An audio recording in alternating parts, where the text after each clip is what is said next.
Oh, didn't expect to see me so soon, did you? Well, I found some time to pick up Dead Rising 2, and this is my review.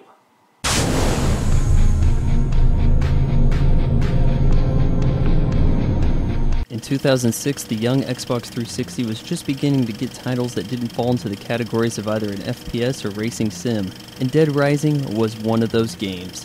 As a free-roaming sandbox zombie infestation education simulator, Dead Rising placed players in the shoes of Frank West, a war-covering photojournalist investigating a zombie outbreak in a shopping mall. There were scores of zombies, crazy human psychopaths, humor, and impressive difficulty. The 7-Day Survivor is still my favorite achievement on the 360, as it takes a full day of dedication, Mountain Dew, and finding a gullible friend to make Frank drink OJ while you go to class, the gym, lunch, and dinner. 4 years later, and Capcom is ready to bring us a sequel with the creatively titled Dead Rising 2. Out goes Frank, and in steps Chuck Green, a motocross champ turned reality TV contestant. He's a participant in a show called Terror is Reality.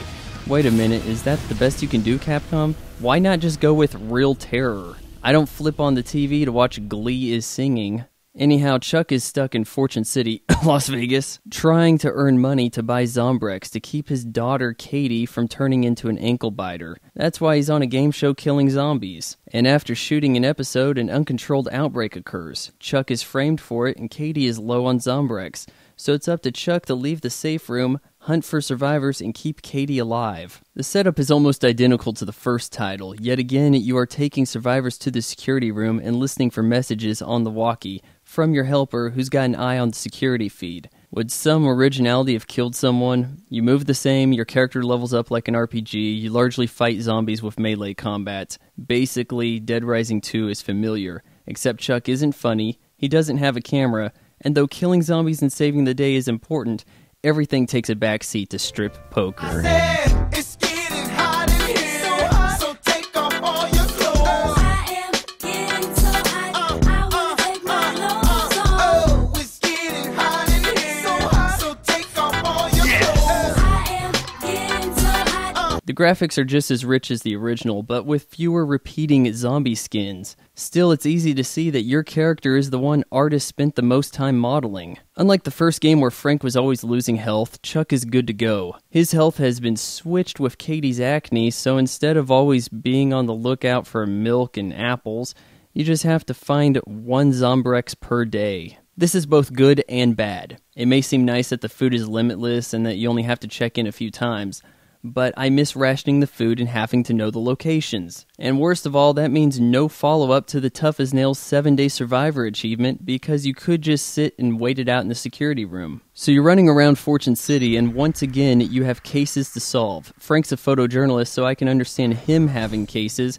but Chuck? He really has no business investigating anything. So what if someone framed you for the zombie attack? The chances of them still being here and the chances of you figuring this mess out are about as good as my friend Nathan winning a girl's hand in marriage. Objectives stem from case files, and they come in two varieties. Go rescue blank person, and go kill blank psychopath because they blame you for why their lives suck. When you head out to rescue a survivor, it's generally easy. In fact, the only problem I ever had was in how the game actually allows you to load the next area with a survivor too far away to be considered part of your group. I mean, I'm no computer genius, no wait, actually I am, but shouldn't there be a warning, like a dialogue box that says, "Hey, you sure you want to leave Joe behind?" That would save you from loading an area, turning around to load the previous area, then heading back in the direction you originally intended. I guess what makes this easy is that zombies hardly notice you, and if you pre-ordered the game at GameStop, the ninja outfit makes you nearly invisible to them. When night falls, I don't notice any difference in zombie activity. If you think these guys are rabid, you haven't met my fans. Psychopaths are a whole nother story. These are hectic boss fights where the computer has a lot of health and a lot of dangerous weapons, and you on the other hand have a tough time aiming a gun or throwing an explosive. To deal with these guys, I'm going to let you in on my little strategy. Since many of the survivors you rescue are willing to help you fight zombies, you can equip them with weapons. Drop off the helpless survivors at the safe house and turn the able-bodied NPCs into a SWAT team by handing them automatic rifles. Now when you roll up on a psycho, just move your team into position and watch them deal out the pain while you hide like the scared little girl you are. Baby, how you find? Well, I wanna know what love is.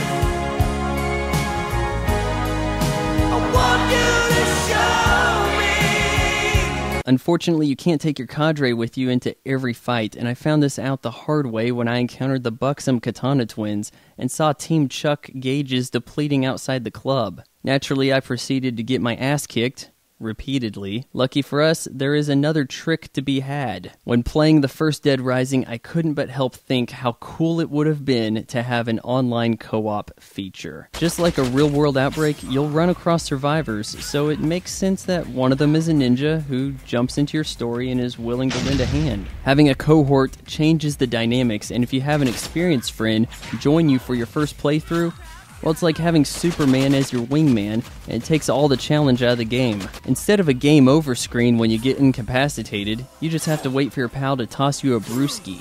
But there's a drawback. A bug in the co-op play kicks out the partner when the host saves. Hopefully Capcom gets to work on this because the only way around it is to either not save your game or re-invite your friend. You know what else is cool? Having zero control over what game you join in online co-op. Did you want to play from the start of day 3?